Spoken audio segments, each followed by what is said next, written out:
Tiempo entre las semanas 69 y 70.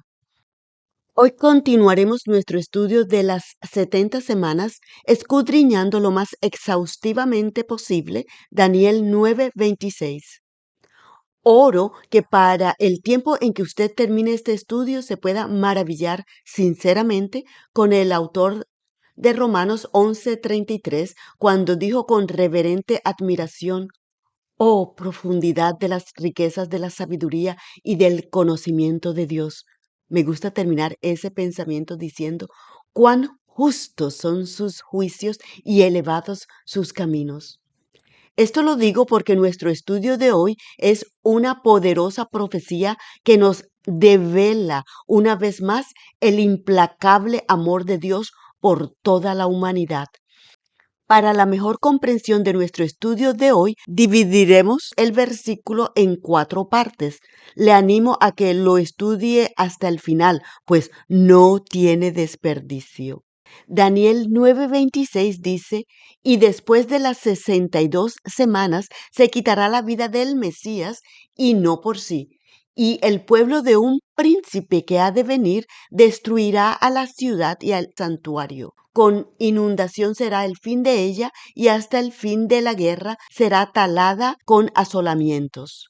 Y después de las 62 semanas se quitará la vida al Mesías. En el versículo 25, Daniel mencionó 7 más 62 semanas de años, es decir, 69 semanas de años. En el versículo 26, Daniel continúa describiendo eventos que sucederán después de las 7 más las 62 semanas. En otras palabras, las primeras 7 semanas están incluidas en su relato, solo que Daniel las obvió. Daniel 9:25 y 26 están profetizando que el Mesías nacería en la semana de años 7 más 62, 69, y después le quitarán la vida, lo cual sucedió exactamente así. Jesucristo fue crucificado por el pecado de la humanidad, como lo dice Isaías 53, versículos 4 y 5. La iglesia gentil es injertada en Cristo. El Mesías vino en la semana 69 y fue rechazado y crucificado por los suyos, es decir, por la nación de Israel. Y no solo ellos le rechazaron, sino que en su rechazo ellos involucraron a sus generaciones, como lo podemos leer en Juan 1, versículos del 11 al 13, y Mateo 27, versículos del 22 al 25. Ese evento terminó la exclusividad de la relación entre la nación de Israel y el Dios Altísimo. Cuando los suyos le rechazaron, el amor de Dios se derramó sobre todo aquel que cree en Él, ya sean judíos o gentiles.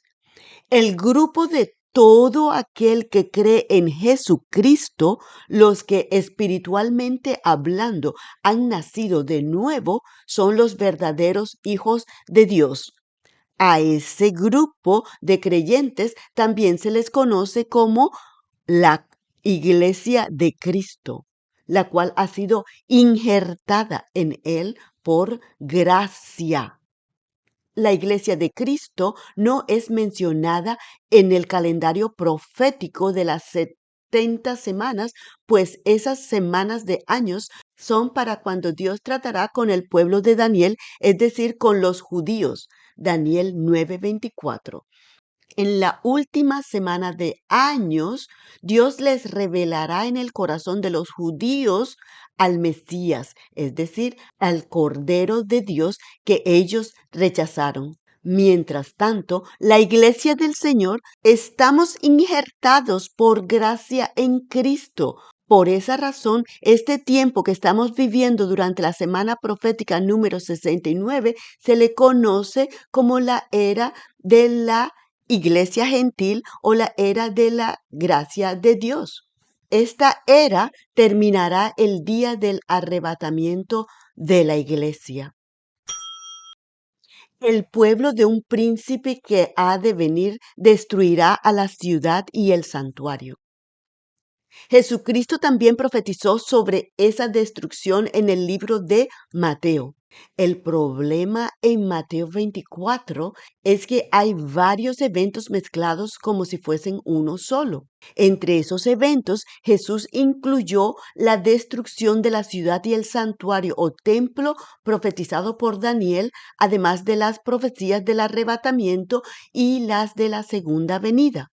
Cuando leemos Mateo 24 cuidadosamente, podemos notar que los versículos 1, 2 y 34 se refieren al evento que sucedió en el año 70 de la era cristiana. Esos versículos dicen, y cuando Jesús salió del templo y se iba, sus discípulos se acercaron para mostrarle los edificios del templo y él les respondió diciendo, ¿veis todo esto? De cierto os digo que no se dejará aquí piedra sobre piedra que no sea destruida. El versículo 34 dice, de cierto os digo que no pasará esta generación sin que todas esas cosas acontezcan. Con estas últimas palabras, Jesús se refirió a la destrucción que sucedió en el año 70 de la era cristiana, es decir, menos de 40 años, una generación más tarde. La cuestión es que el príncipe profetizado en Daniel 9:26 fue Tito Vespasiano. En el año 69 de la era cristiana, su padre, el emperador romano Vespasiano, le concedió a Tito la responsabilidad de acabar con la rebelión de los judíos contra Roma. La toma de Jerusalén duró 5 meses, terminando en septiembre del año 70 de la era cristiana. Tito utilizó al historiador judío Josefo Flavio como negociante entre el Imperio Romano y los judíos. Como testigo ocular, historiador y negociador, Josefo es nuestra mejor fuente de información de esa guerra.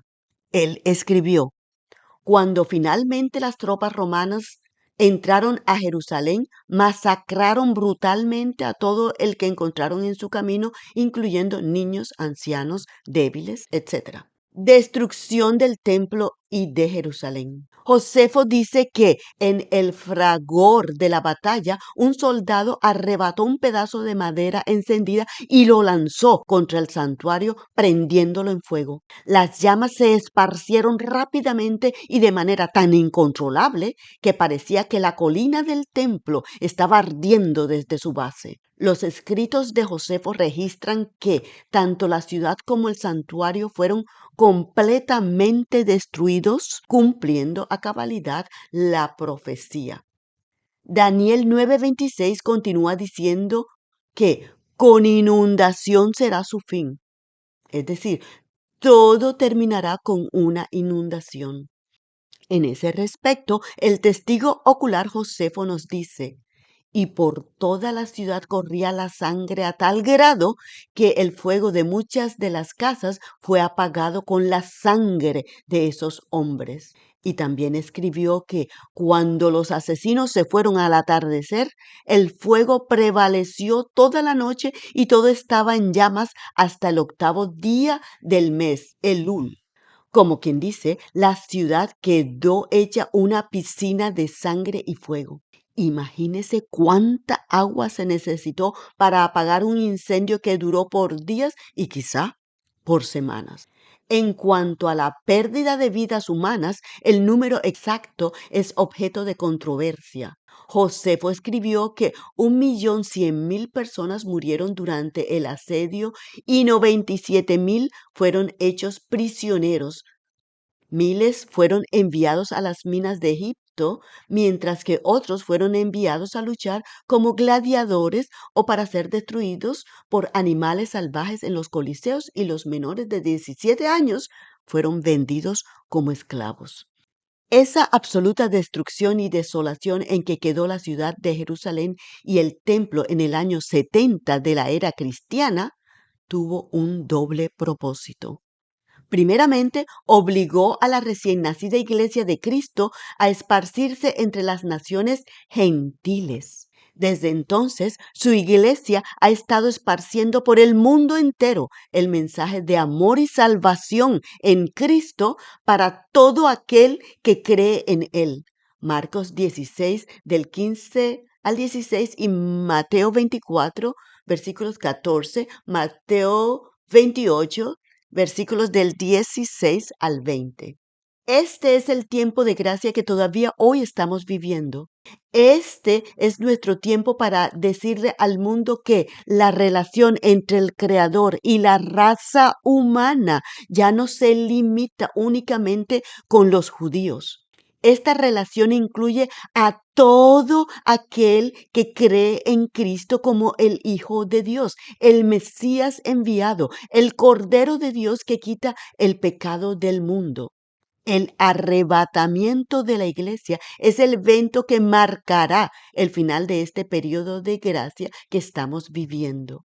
Marcará el final de la semana número 69 que estamos viviendo. Otro objetivo logrado con la destrucción del templo es que los sacrificios de animales llegaron a su fin, pues Cristo, el Mesías, es también el Cordero de Dios que quita el pecado del mundo, como lo dice Juan capítulo 1, versículos del 29 al 34. Él es el perfecto Cordero sin mancha que Dios nos envió como pago por nuestros pecados. Juan 1:29 e Isaías 53 del 5 al 7. Jesucristo, el Cordero perfecto de Dios, cumplió el propósito de los antiguos sacrificios bíblicos. Por lo tanto, ya no hay más necesidad para los sacrificios de animales, como lo podemos leer en Hebreos 9 y también en el capítulo 10, versículos del 4 al 12. Por esa razón, aún hoy, a pesar de que la nación de Israel ha sido restaurada, Dios no ha permitido que los judíos ofrezcan sacrificios en el lugar donde el templo de Jerusalén estaba construido en el pasado. Aún hoy en día se encuentran la cúpula de la roca y la mezquita donde anteriormente había estado erigido el templo de Jerusalén. Dios lo ha permitido así para impedir que los judíos continúen haciendo sacrificios de animales en el templo conforme a la ley de Moisés. Deuteronomio 12 del 13 al 14. De hacerlo, los judíos estarían cometiendo una abominación delante de Dios con los sacrificios y ritos antiguos. Los sacrificios de animales serían una blasfemia ante Dios porque le estarían llamando mentiroso y estarían invalidando el sacrificio sustitutivo de su amado Hijo, haciéndolo también mentiroso a él. No obstante, llegará el día en que la nación hebrea edificará el tercer templo para hacer sacrificios de animales allí. Lo construirán solo para finalmente darse cuenta de que el tiempo de los sacrificios ya pasó cuando Jesucristo, el Mesías, el Hijo de Dios, el Cordero de Dios, fue sacrificado por los pecados del mundo hace más de 2000 años. Y hasta el final de la guerra será talada con asolamientos o con desolaciones. Daniel 9:26, después de profetizar que tanto la ciudad de Jerusalén como su templo serían totalmente destruidos, termina diciendo, en otras palabras, que estaba decretado que los asolamientos durarían hasta el fin de la guerra. Piense en esto. ¿Al final de cuál guerra se acabaron las desolaciones de Israel? Si usted pensó en la Segunda Guerra Mundial, tiene razón. Jerusalén estuvo desolada desde que fue destruida en el año 70 de la era cristiana hasta después de la Segunda Guerra Mundial, cuando Israel se convirtió nuevamente en una nación en el año 1948. Ahora, no hay dudas de que todas las guerras son infernales y la Segunda Guerra Mundial no fue la excepción de ella. Efesios 6:12 explica que no tenemos lucha contra sangre y carne, sino contra principados, contra potestades, contra señores del mundo, gobernadores de estas tinieblas, contra malicias espirituales en los aires. A través de la profecía en Daniel 9:26, Dios anunció su plan de acabar las desolaciones de Israel. Sin embargo, Él también advirtió la oposición de Satanás al decir que la bendición de la restauración llegaría después o hasta el fin, al final de la guerra. El enemigo odia tener que devolverle al Altísimo la nación que Dios creó para sí mismo.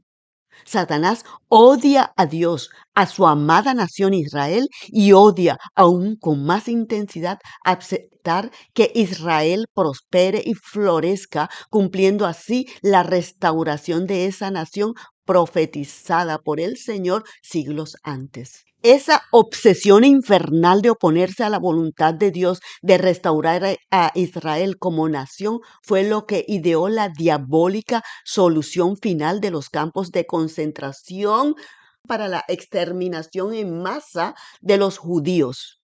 Para impedir que se acabaran las desolaciones de Israel, Satanás, a través del partido nazi, trató de eliminar hasta el último de los judíos usando métodos que solo se pueden describir como horrorosamente crueles e infernales. La Segunda Guerra Mundial, más que inhumana, fue una cruel guerra espiritual en la que el enemigo intentó impedir el cumplimiento de la profecía en Daniel 9:26 que anunciaba que las desolaciones de Israel llegarían a su fin. Sin embargo, como Satanás sabe que él no puede detener la mano de Dios para bendecir a su pueblo, él usó a Hitler y a sus fuerzas armadas para tratar de erradicar de esta tierra completamente al pueblo de Dios, al pueblo que Dios había escogido para él. Quizás el enemigo pensó que si él destruía a todos los judíos, entonces cuando Dios restaurara a Jerusalén, no existirían judíos para disfrutarla. Por lo tanto, el enemigo le podía dar esa tierra a quien él deseaba. El tiempo comprobó una vez más que, por más crueles e infernales que sean los intentos del diablo para vencer a Dios, él jamás logrará vencer al Dios Todopoderoso. Entonces, los judíos, por ser el objeto del amor de Dios, fueron las víctimas inocentes del odio implacable de Satanás. En otras palabras, los judíos no hicieron absolutamente nada para merecer tal odio infernal y cruel injusticia. Su única falta fue la de existir y la de ser el pueblo amado y escogido por Dios. Ahora, es altamente probable que si no todos, por lo menos la mayoría de los miembros y aliados físicos del ejército enemigo de Israel, es decir, los nazis, no tenían ni idea de lo que estaba sucediendo en el ámbito espiritual y mucho menos que estaban siendo poseídos, usados y movidos por Satanás y sus demonios. También es muy probable que la gran mayoría de los israelitas, si no eran todos, no entendían la razón de aquel cruel ataque satánico que estaba tratando de eliminarlos.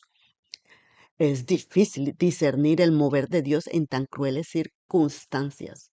Sin embargo, el tiempo ha comprobado que Dios ganó con creces esa cruel guerra, a pesar de los tristemente millones de víctimas.